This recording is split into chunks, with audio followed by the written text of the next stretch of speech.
When the Monaco Grand Prix television coverage cut to the images of Mick Schumacher's crashed Haas with the gearbox separated from the car, it looked like a massive accident.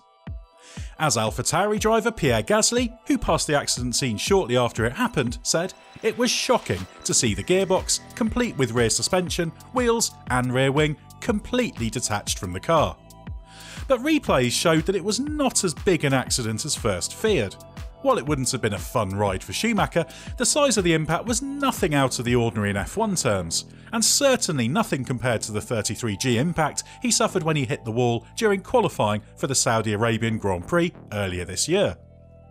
That crash also led to the gearbox detaching, then coming away from the rest of the car completely during the recovery. So why is such separation happening so frequently, not just to Schumacher but F1 cars in general, given there have been partial detachments in the case of Yuki Tsunoda's crash at Imola last year and Lance Stroll's at Mugello in 2020? And why isn't it necessarily a bad thing to have cars coming apart in this way? Schumacher was on the 8th lap of his stint on hard compound slicks when he arrived at the swimming pool section.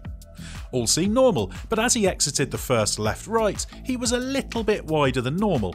At this point, the line was dry, but it was still damp wide of that, so he lost the rear end. By his own estimation, he was around 10 centimetres further out than he should have been. At the point he lost it, Schumacher would have been travelling in the vicinity of 110 miles per hour. With the rear end coming round, he nosed into the barrier on the inside. That impact sent the car spinning down the track and into the Tech Pro barrier at the entry to the second part of the swimming pool section. The rear left suffered the initial impact, which then led to the car pivoting and the front left hitting the barrier. The monocoque containing Schumacher, with the engine still attached, came to rest separately from the gearbox in a crash that had echoes of Alex Caffey's infamous accident in the footwork Porsche in 1991. He hit the barrier coming out of the first part of the swimming pool, then a more claustrophobic corner demarked by the barriers rather than the curbs, with the gearbox and rear wheels separating from the rest of the car. Schumacher's crash was less spectacular, but still did plenty of damage to the car. It was a crash the Haas team could ill afford after a series of shunts this year left it under financial pressure, given F1's cost cap means teams are having to be careful with spares production. The important thing is that Schumacher was uninjured, but the big question was why the car separated in the way it did for what might be called a regulation F1 accident.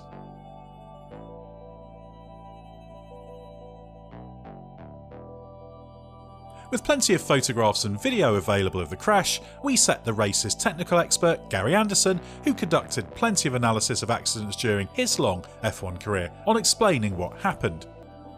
He suggests that the reason for the gearbox being broken off was that the Tech Pro barrier concertinaed when the car hit it.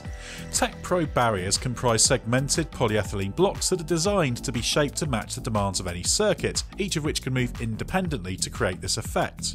Tech Pro barriers represented a big step forward in terms of safety thanks to their energy-absorbing capabilities.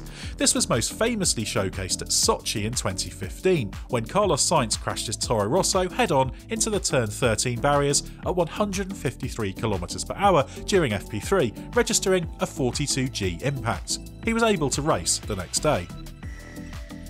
Schumacher's was a much lower speed impact, although as Fernando Alonso pointed out after the race, given these cars weigh over 800 kilos with fuel, the energy is high even in such a crash.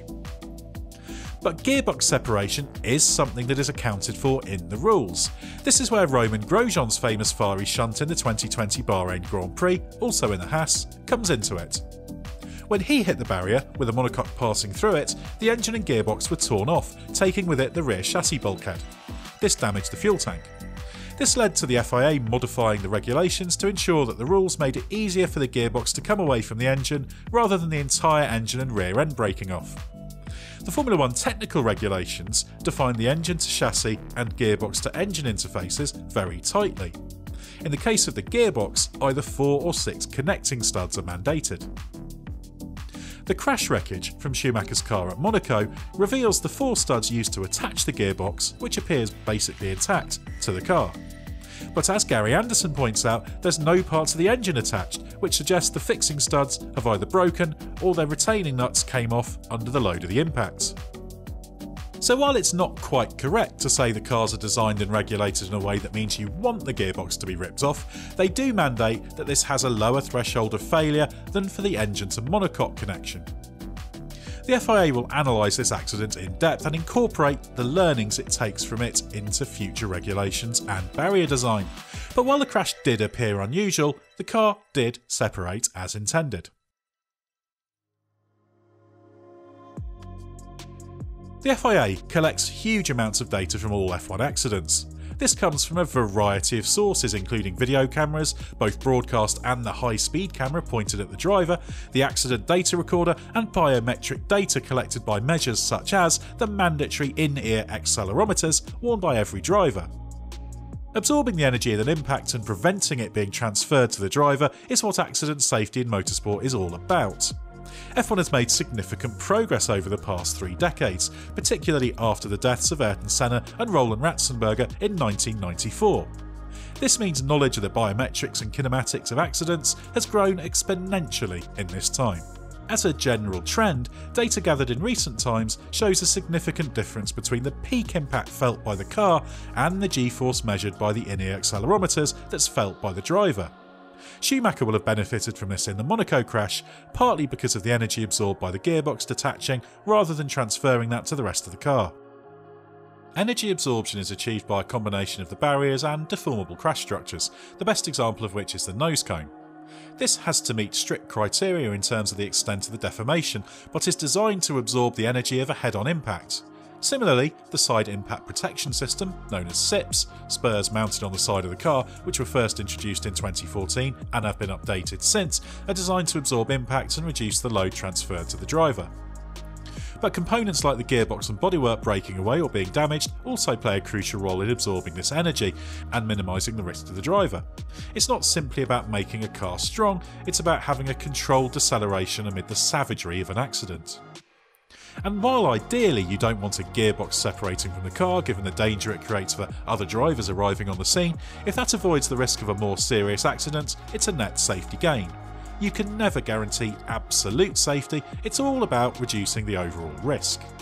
That's why a car splitting in half, as Schumacher's did in Monaco, can be a good thing.